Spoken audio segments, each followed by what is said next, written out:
Hey y'all, it's November, which means I can finally start making Christmas gifts. So today I'm making Christmas tree coasters. I'm going to make a small set for my grandma for Christmas because she loves to entertain guests at her house, and I think that she can use these on one of her festive table settings. So far I've only made 2, but I plan to make more because they are so easy and cute. I'm using scraps of vintage fabric that I found in my mom's garage, some wavy ribbon in white from Michael's, and some scraps of batting left over from my last quilting project. Let's get started.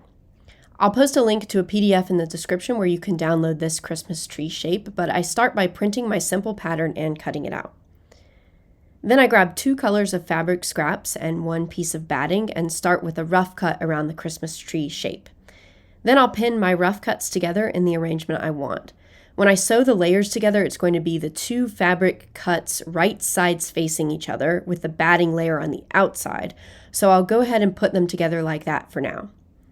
Then I iron the fabrics onto the batting, which will help them stick together, and I'll pin my paper pattern down to these layers and cut around it.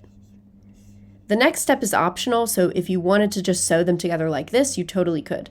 But I have all this ribbon that I don't know what to do with, so I'm going to remove one of the layers from the tree sandwich and place 2 strips of ribbon on the pattern side and cut them to extend past the sides a little bit. Then I'll pin them down and carefully sew in a zigzag pattern down the ribbon strips to affix them to this layer of fabric. Once I'm finished, I'll place this layer back on my tree sandwich with the right side facing down and line it up and then pin all the layers together again. Again, my 2 fabric pieces should be right sides facing with the batting on the outside. Next, I'm going to sew along the outer edge of the tree sandwich, leaving a small opening on the side for when I need to turn it right side out. I did this with about a 1/4 inch seam allowance.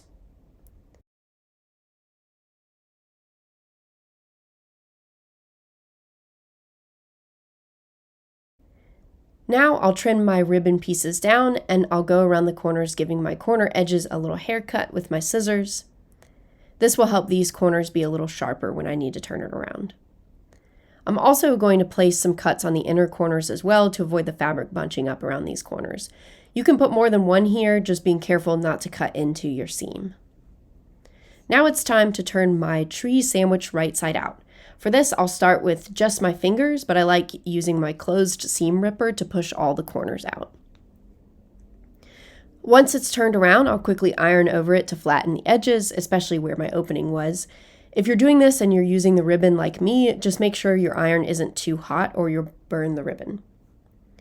Now I'll sew all the way around the edge of the tree as close to the edge as I can be. This will close up my opening and fix all the layers together. Next, I'll do a few quilting stitches to make it really flat. You can do this however you want, but I like putting 3 stitches in between the ribbons to make it look like Christmas tree lights.